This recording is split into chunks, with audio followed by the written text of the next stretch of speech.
Chapter 14 of The Boy at the Back of the Class. The 3 Plans. In the movies, people who go on a top secret mission always have lots of fun gadgets and maps and ropes, and sometimes even wear a cool hat.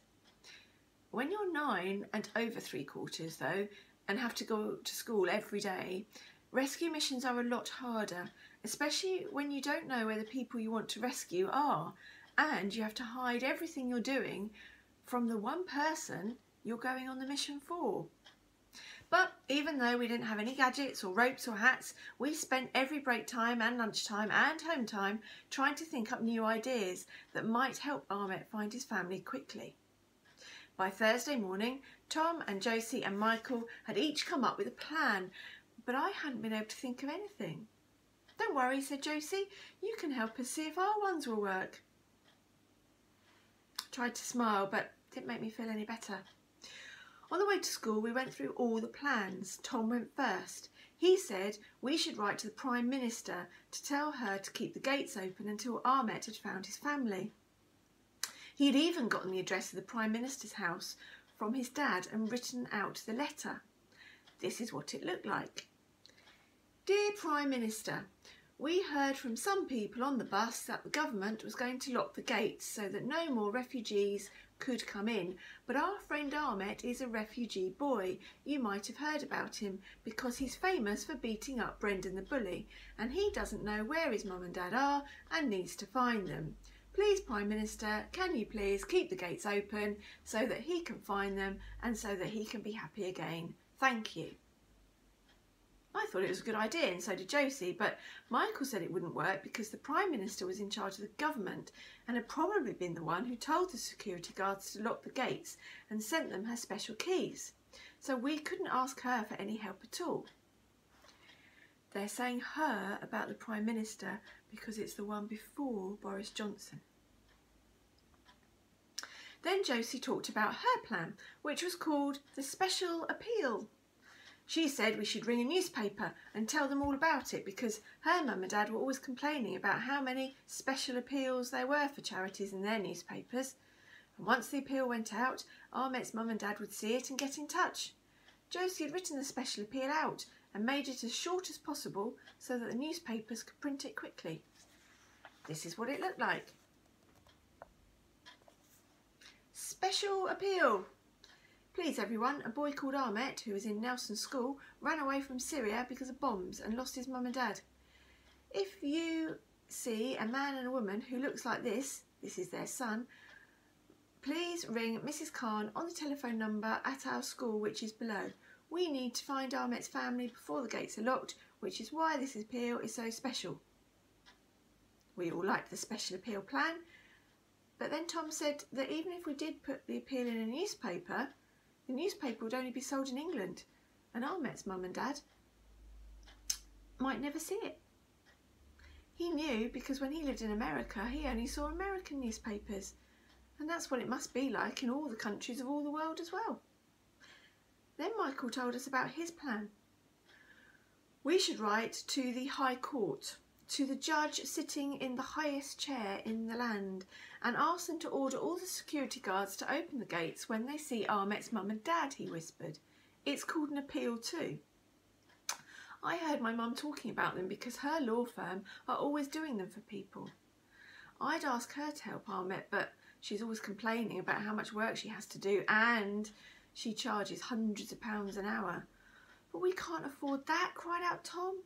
"I know," said Michael, "which is why I'm saying we should do the appeal ourselves." "Is this an appeal like my newspaper one?" asked Josie. "Sort of, except it's for a judge.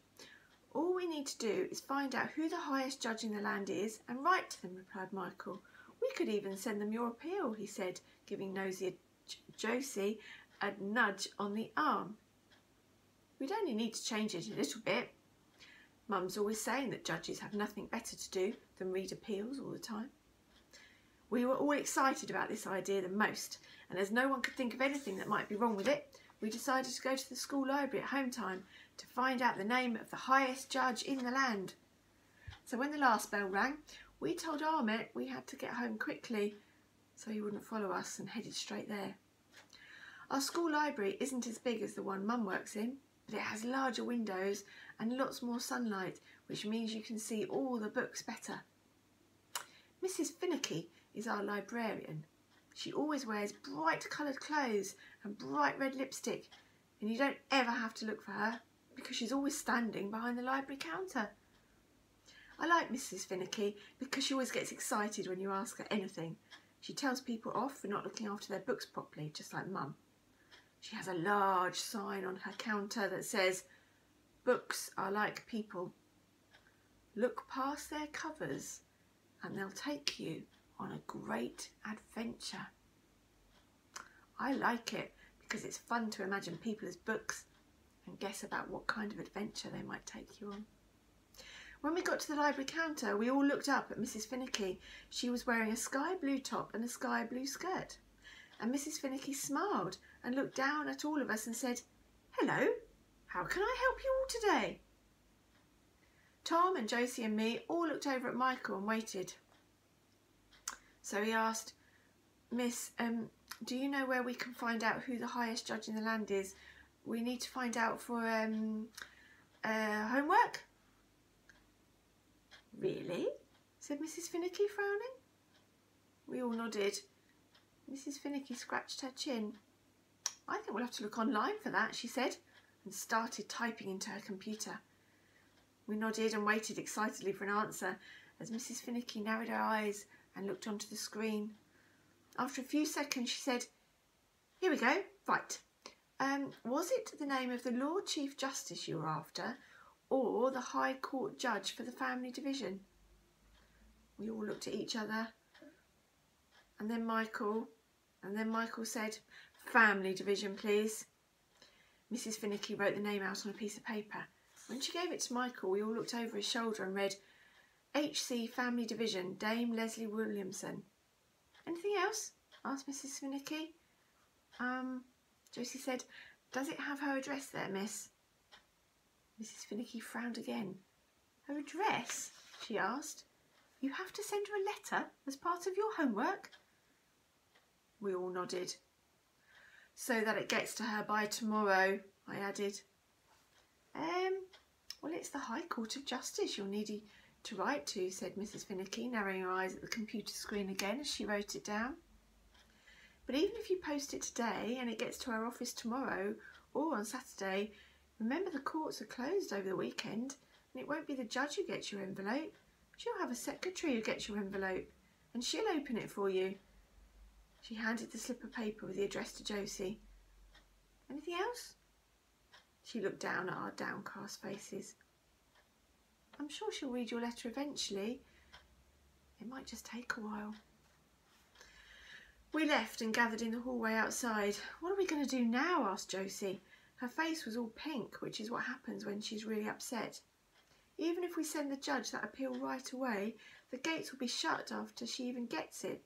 It's already Thursday, and after this weekend is over, we only have 5 more days." We all looked at Michael, shrugged and looked at the floor. "We've got to think of another idea," said Tom urgently. We all nodded, but I felt sick inside. I was scared that Ahmet's family wouldn't be found in time. We were all silent on the bus ride home that afternoon. Everyone was thinking hard, but I could tell from all our faces none of us had come up with anything. I felt the worst because at least everyone else had thought of something. I hadn't even come up with a single plan. But now I know it was because my brain just wasn't ready to think of anything then. It wouldn't be ready until the weekend. But when it was, it came up with a plan so fantastic that nobody could say no to it. Not even a judge sitting in the highest chair in the land.